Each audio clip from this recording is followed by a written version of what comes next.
Alors, je m'appelle Eran Tenenbaum, je suis entré dans la boîte il y a 9 ans et j'en suis sorti il y a peu.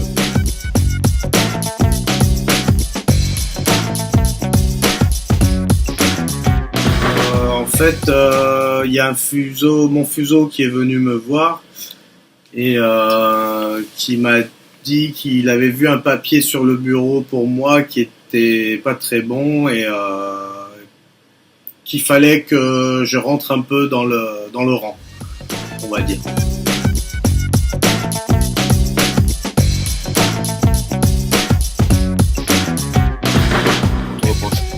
Alors la direction me reproche d'avoir utilisé mon téléphone à des fins personnelles en roulant, car c'est ce qui m'a été reproché les fois précédentes et la direction m'avait donné la procédure à respecter dans ce cas. S'arrêter en sécurité, répondre brièvement si c'était urgent. J'ai eu un message urgent auquel j'ai dû répondre brièvement à l'arrêt. Donc j'ai respecté leur procédure en fait, et c'est aujourd'hui ça qu'on me reproche. Donc je ne comprends pas vraiment pourquoi on me licencie pour faute grave aujourd'hui. Il y a quand même une grosse différence entre les sanctions qui m'ont été reprochées. C'est qu'on m'a reproché en tout cas de téléphoner au volant et j'ai été blâmé et mis à pied pour ça, et on m'a conseillé donc de répondre mais uniquement à l'arrêt, d'envoyer un message mais uniquement à l'arrêt en cas d'urgence, et donc j'ai juste respecté cette consigne qu'on m'a donnée la dernière fois que j'ai été convoqué, et j'ai pas dépassé cette limite.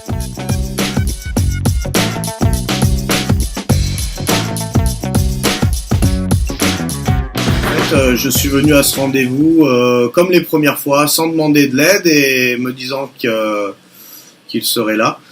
Et donc oui, ils ont été là, mais avec un petit peu de retard, mais ils étaient là pour me défendre. Du moins, c'est ce que je pensais.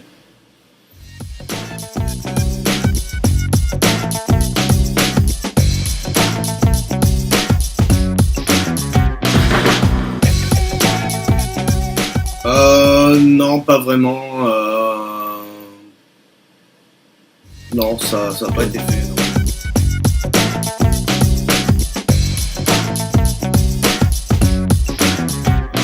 Mais moi, j'ai trouvé, lors du conseil de discipline, j'ai eu le sentiment d'avoir 6 personnes face à moi.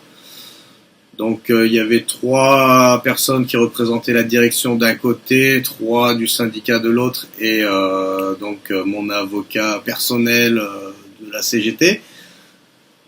Donc le sentiment que j'ai eu, c'est que tout le monde était contre moi, personne ne m'a soutenu, à part Pierre, donc mon avocat, qui a essayé de me défendre, mais je le sentais impuissant sur la chose.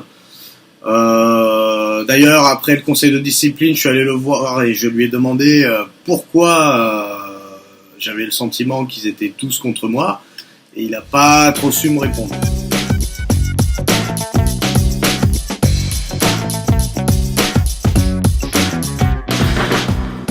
Moi, je suis libre, je le rappelle, et je suis ni CGT, ni UNSA, ni quoi que ce soit, je suis juste moi. Mais apparemment, ici, si on ne marche pas avec eux et qu'on n'est pas au pas, ça marche pas.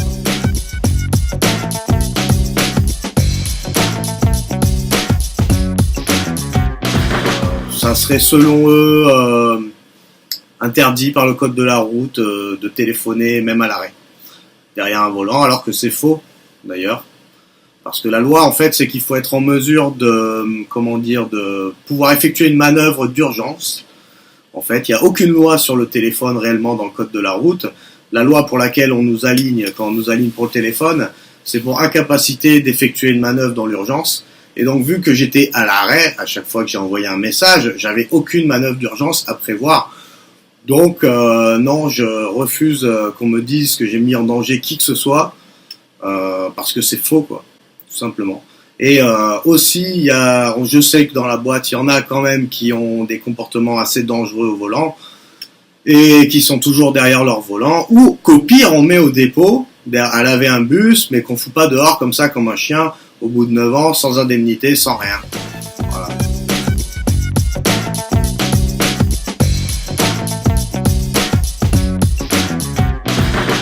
Voilà, j'ai toujours été sain au niveau des visites médicales.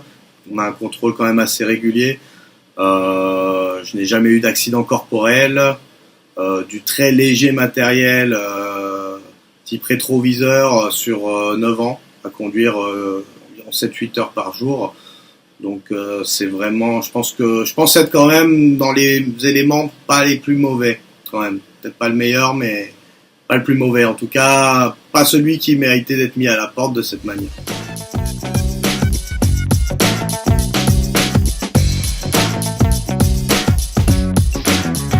Voilà, mais en fait, je pense qu'il y a vraiment une injustice et deux poids deux mesures selon si on est bien pistonné ou pas dans cette boîte, si on a de la famille aux bonnes places ou pas. C'est pas mon cas.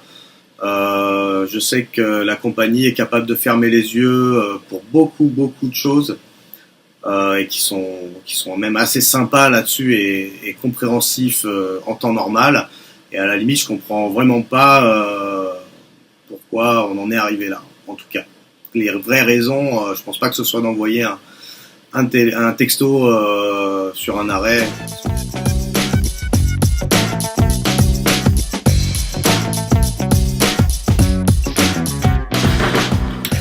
Oui, ils ont compris que sur les entretiens qu'on avait eus pour les remontrances qui m'ont été faites, ils ont compris que parfois, à notre travail, on était dans l'urgence de traiter une demande, que ce soit par rapport à nos enfants ou à notre vie personnelle, privée, et que dans ce cas d'extrême urgence, qui ne doit pas être trop fréquent non plus, la procédure à respecter, c'était donc de s'arrêter, warning de préférence, à un arrêt, et donc de répondre brièvement qu'on rappelait plus tard, ou enfin de voir un petit peu ce qu'il en retournait, mais très brièvement.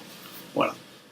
Donc et de rappeler au terminus. Voilà ce qui m'a été préconisé, et donc j'ai respecté ces indications à la lettre. Parce que les messages que j'ai envoyés étaient à chaque fois à l'arrêt, en sécurité, à 6 heures du matin, il n'y avait pas d'usagers, ça représentait vraiment pas un danger pour qui que ce soit.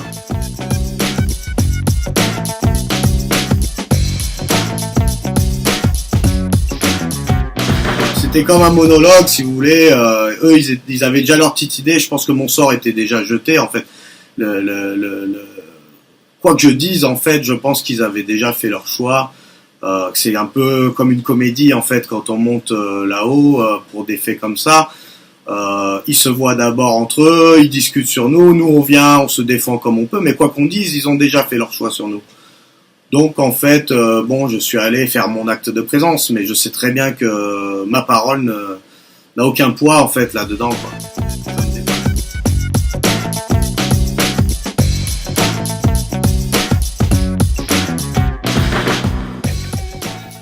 Je vois les choses toujours de manière positive, mais ma situation pourrait faire changer toute autre personne qui s'y retrouverait.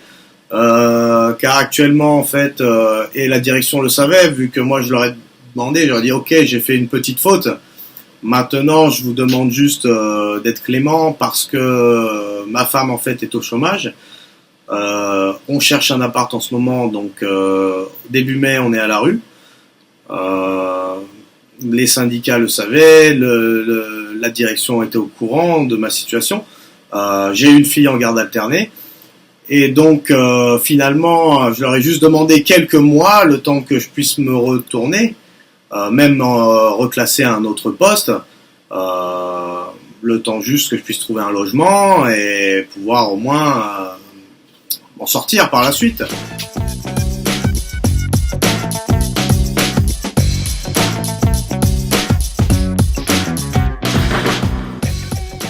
Voilà, Ce que je trouve dommage, c'est que pour beaucoup de personnel de la boîte, il y a des aménagements de postes, on peut les reclasser quand ils sont un peu dans le besoin ou dans des situations sociales particulières. Habituellement, la boîte est assez conciliante là-dessus, mais c'est là que je trouve qu'il y a vraiment une injustice par rapport à ma situation. Ils n'ont eu aucun état d'âme, en tout cas, par rapport à ce que je vivais. Et le résultat, c'est que actuellement, je perds donc la garde de ma fille, que j'avais en garde alternée, parce que je vais me faire héberger dans une caravane sur le terrain d'un ami, le temps que je trouve soit un nouveau travail, soit un logement avec un propriétaire qui accepte de louer un chômeur à 2 chômeurs et une petite fille, quoi. Ce qui n'est pas évident de nos jours, vu qu'on demande des garanties draconiennes pour trouver un appartement. Voilà, donc plus que la perte de cet emploi, en fait, c'est vraiment la situation dans laquelle la rupture me met actuellement qui me dérange. Et le fait qu'on me vire sans indemnité après 9 ans, enfin je le souhaite à personne d'avoir donné 9 ans ou 10 ans de sa vie à quelqu'un ou à un patron, et qu'à la fin on nous dise au revoir, pas de préavis. Surtout qu'il y a un problème en fait dans tout ça. Il y a un gros problème quand même de taille, c'est qu'on m'a laissé conduire, on m'a reproché d'être dangereux, on m'a mis sur une procédure parce que j'étais dangereux et que donc il faut me virer de la boîte parce que je suis dangereux, mais en fait on m'a laissé conduire pendant toute cette procédure tranquillement, pendant 20 jours quand même ça a duré, alors que moi je ne savais pas si j'étais viré ou pas. Je suis resté, j'ai continué de venir travailler, j'ai fait mon travail correctement, je n'ai pas eu aucun accident, donc pour quelqu'un de vraiment dangereux qu'il faut virer de toute urgence, je pense qu'il y a un problème dans l'énoncé. Surtout qu'on me reproche une faute grave, mais une faute grave en réalité c'est une faute qui demande une mise à pied conservatoire, donc qui demande tant qu'on n'est pas sûr de garder l'agent, on le met à pied pour pas prendre de risques, si vous voulez. Ils l'ont pas fait, donc c'est que j'étais pas si dangereux que ça en fait, et c'est juste qu'ils ont sauté sur l'occasion parce qu'ils savaient qu'un jour ou l'autre j'allais quitter cette compagnie parce que j'ai d'autres projets, et ils se sont dit que là c'était l'occasion pour avoir à me virer sans payer quoi que ce soit, aucune indemnité, parce que dans le cadre d'une rupture conventionnelle, ils auraient dû payer quelque chose pour l'ancienneté. Voilà. Et comme ils savaient, ils connaissaient, malheureusement j'ai pas été très malin, je leur ai dit mes intentions, que je comptais quand même quitter cette société dans les années à venir. Je pense qu'ils ont anticipé un petit peu ma demande et ont économisé ainsi quelques milliers d'euros. Voilà, pour une boîte qui génère autant de bénéfices et qui donne autant d'argent au CE et autres, je trouve ça un peu petit, quoi, on va dire.